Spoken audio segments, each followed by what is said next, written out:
Okay, good morning everyone. Today I will present a critical review of the article Who Gets the Highest Return to Distant Higher Education, written by Liang Wang and Fu Liang, published in 2023. This paper explores a very times and relevant questions in the economies of education. Which income group gets the most from distant higher education? Okay, the next one is the research questions and the research background. The answers begin with a clear research question. Who receives the highest return on investment in distance higher education across the different income groups? This study aims to explore the difference in education returns based on income and also to compare distant learning with the traditional face-to-face education.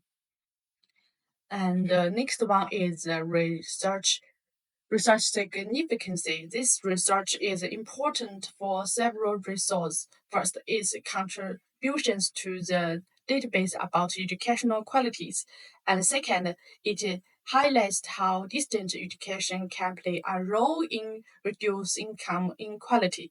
And finally, it's often instant for policy policymakers who are trying to expand access to higher education for low income populations.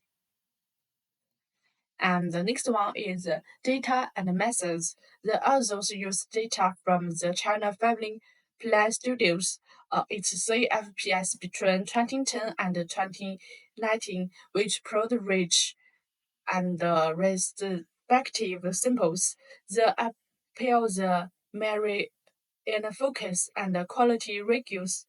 They also control for important factors like gender, region, urban areas, style of employment, and parents' education, and return across five income levels from the 10% to the 19%. And there have many key findings. The key findings are distant higher education varies significant income returns, especially for low income individuals and in the lowest income qualities, about 10% and 25% return on distance education, sometimes even execute those of face-to-face education. And another one is starting from 2019, the return to distance education sure onward trade will return to traditional education, continuing to distant.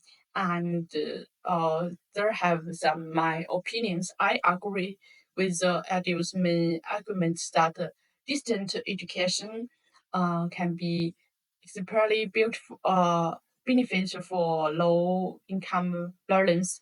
The use of quality radios is a strategy choice as it couples the variation in return across income levels and also include a wide range of control variable influence the model's robustness. And another one, I have critical analysis. However, I also see some limitations in the study. First, some implementation focused like industrial wage strategy and degree methods were not encountered. There might feel both income and the distance to posture distance education. And second is since the data is observational, the reasons only shows courage is not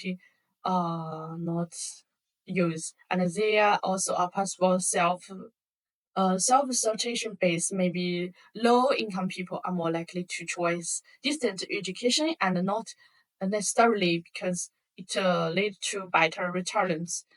And so based on the details, two conclusions. This study often variable insight into how distant education can approach income growth for disadvantaged groups. But the makes stringent policies recommendations feature research should aim for cultural analysis. Overall, I believe the article is a meaningful contribution to education comes expected in developing context. Okay, thank you for your listening.